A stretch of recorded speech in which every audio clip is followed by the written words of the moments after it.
49? Psalms 49 verse 11. The inward thought is that their houses shall continue forever. Yeah, and that's how the so-called white men do. That's why you go around asking Edomite, you think America gonna be destroyed? Well, no, we're doing bad, but I believe we're gonna bounce back. Bro. I believe Obama is gonna do this, or I believe Romney is gonna handle that. Man, get out of here. America's done, dude. And their dwelling places to all generations. Yep, so they think they're gonna have this kingdom, and this kingdom gonna be like this, and they're gonna continuously build and build and build till eventually they take over the whole world and got all nations under their foot. That's not gonna happen. Y'all like, hey, they want their birthright back, cause that's our birthright. We're gonna have dominion over the whole earth, and as well as the nations. But we're gonna do it in righteousness. We ain't gonna sit there and just sit there brand some cattle, smack the cattle, have the cattle go into a different land and go there like you stole my cattle. All right, I'll be back with my bros and take over their land. We ain't gonna do that. The nations, they gonna have their benefits, but it ain't gonna be as well as ours. They gonna live where they live at, but they ain't gonna, you know what I'm saying, they ain't gonna get that full glory or the full riches and all of that like we're gonna have, because we're the Lord's chosen people. Because they gonna have 8,000 years of slavery too. It ain't gonna be like as gruesome as the so-called white man, but they gonna definitely get that slavery, because they didn't have us in slavery. Read the book of Judges. They gotta reap what they sowed as well.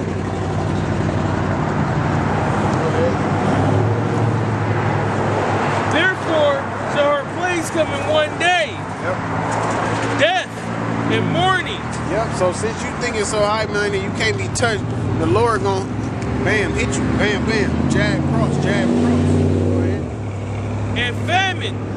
Yep, and famine. It's definitely gonna be a famine, man. Look how much it rained in here in the Midwest. Look how much it rained here in the Midwest. Everybody's hurting it. You know, I heard all the extra frost, you know, from it frosting so early. That got a possibility to mess up the ground for next year. So it's like there is no escaping that famine. No matter what you do, there's no escaping that famine. Because eventually you're gonna have it to where gas is then skyrocketing. Like it is in California. Yeah, like it is in California, and them trucks ain't gonna be able to bring them food to them grocery stores. They ain't gonna be able to bring them nasty ass hamburger patties to McDonald's and Burger King. So what people gonna have to do? They gonna have survival of the fittest. They don't got them survival shows for nothing. But who you see on there? Edomites. You always see Edomites on there. Knowing damn well the Edomites is not gonna survive. But they survive everything, man. It's about to start raining. That's why it's on Edomites on that show. That's the only chance. Yeah, fairy tale. They movies. Y'all win everything in the movies. Go ahead. And she should be utterly burned with fire. Yep, she shall be utterly burnt with fire. And that fire is the missiles, man. That Third World War, the nuclear bomb's gonna eradicate America. Go ahead. For strong is the Lord power who judgeth her. Yeah, because that's the Lord's judgment on a daughter of Babylon, America, the so-called white man. Because this America is that big ruling seat of the Edomites.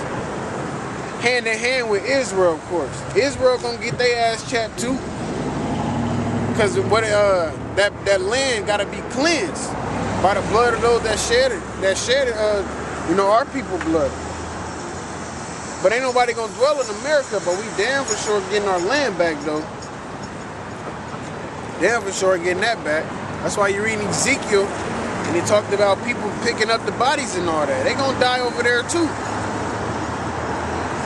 And they said in 1 hour, you know what I'm saying, I was watching, I believe it was on the Discovery Channel or the History Channel, they were basically simulating if a so-called alien invasion happened, that they simulated it like 1,000 times, probably more than that. And like 999 times within the first, I believe it was maybe an hour, maybe 2 hours or 3. You know what I'm saying? The whole world was obliterated. It's not gonna take that long. They know damn well. Because it only take, the most recent number I heard, it takes 28 minutes for a nuclear bomb to reach its destination. 28 minutes. That's not enough time to dig no bunker. That's not enough time to catch no flight. That ain't enough time to do nothing unless you are already prepared for it. If you ain't at your bunker already, if you in LA, you know how traffic is in LA or in New York. You know what I'm saying? If you in Omaha, you can get there anywhere in Omaha in maybe 15, 20 minutes at the most. Yep. But even then, you know what I'm saying, the missiles still get you. But if you in one of those bigger cities, Dallas or something like that, man, you done for. Yep. Tuck your nigga to kiss your ass goodbye. Give me Habakkuk. One and 5 or 2 and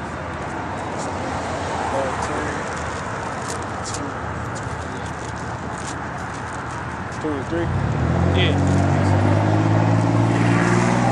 Habakkuk chapter 2 verse 3.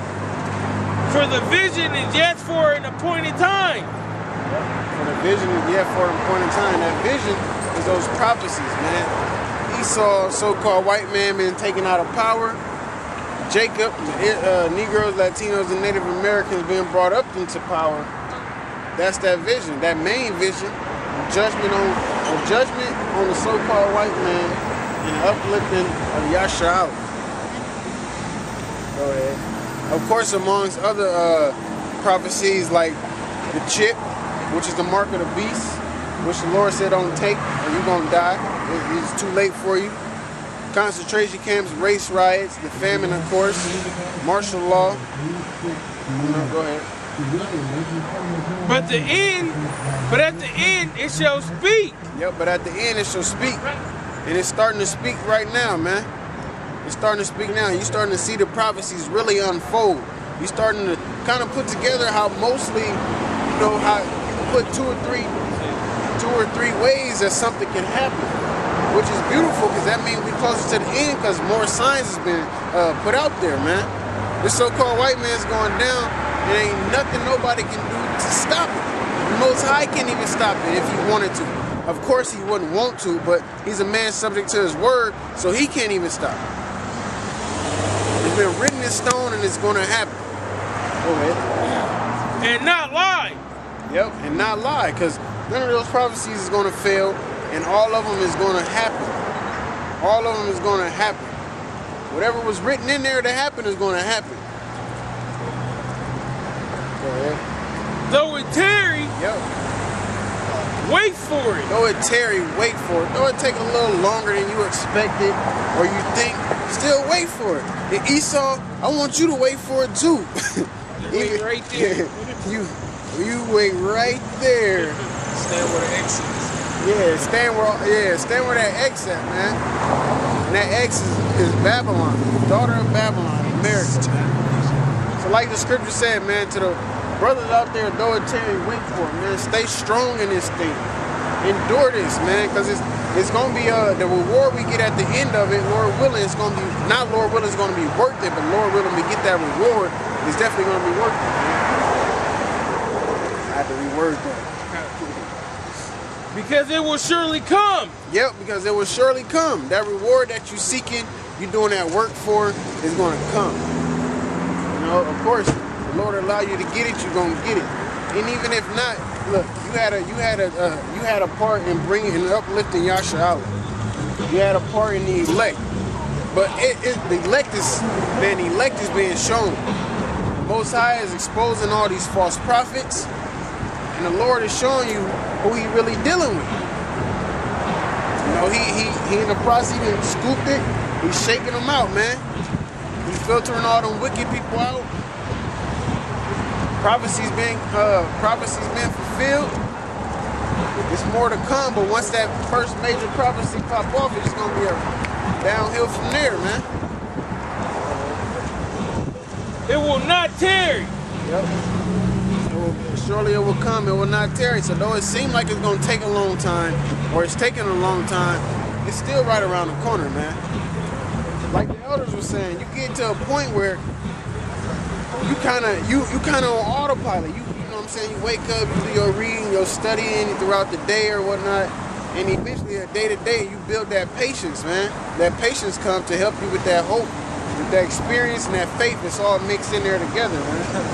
You don't get to the point where you, where the Lord, I can't do this no more. No, it becomes beautiful to you. You don't have a problem with it. You know, like you might start talking to a woman, you know, and you got to do this and do that to, you know what I'm saying, get them guts or whatnot. But then eventually she become your wife, you know, and you move in or whatever, you know what I'm saying, the case is. I ain't telling none of the brothers to move in with your woman. You know, a whole lot of things might change, but just speaking on the man and the woman in general, you move in, then eventually the things that you had to do to get what you wanted or whatever, it becomes beautiful to you. You don't mind doing this or doing that or whatever. So you get that understanding on what you're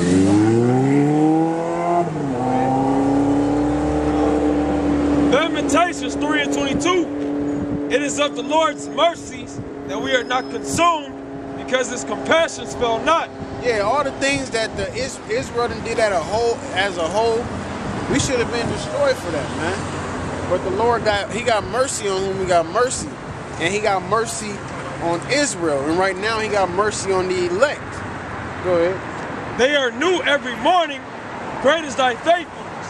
Yep, they new every morning. Great is our faithfulness. Because we got to have faith in the Most High. That's the only thing that's been changed. You ain't saved by the law now. You still got to keep that law, but you got to have that faith. Because we don't see the signs. You know what I'm saying? The things that they seen back then, yeah, it was understandable to believe in the Most High. But now you gotta have that. You gotta have it fervent in your spirit, man. You gotta actually feel it. You gotta see it and not see it.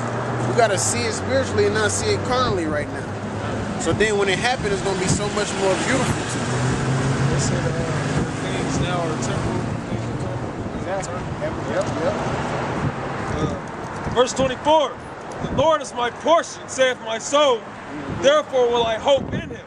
Yep, and that's my hope. Through Yahweh Shem Yahushua, Lord willing to stay that way. That's my portion, as well as Israel and the elect right now in his portion. The Lord is good unto them that wait for him, yep, to the soul that seeketh him. Yeah, he's good to them that wait for him, because if you ain't got no patience, then what you doing in this thing, man? Yeah, then you be trying to rush the Most High, then you get to the point where you rush him that you forgetting about the basics.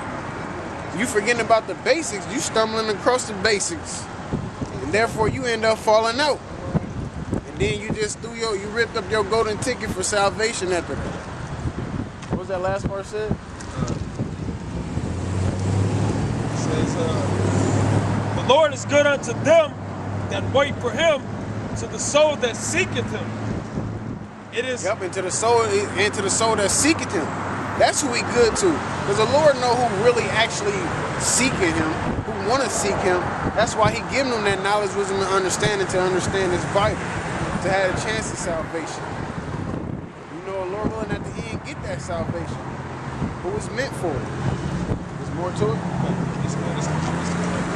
It is good that a man should both hope and quietly wait for the salvation of the Lord. Yeah, it's good for that a man should both hope and wait quietly, meaning keep to yourself. It ain't saying don't go do the work. It's saying when you're not doing the Lord's work, you know, as far as doing this, be at home. Don't be all out in the clubs trying to hang around all your old homies you used to hang around and get into all kinds of trouble with.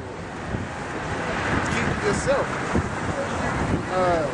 That's just, that goes with Psalms. The Psalms, it tells you be still.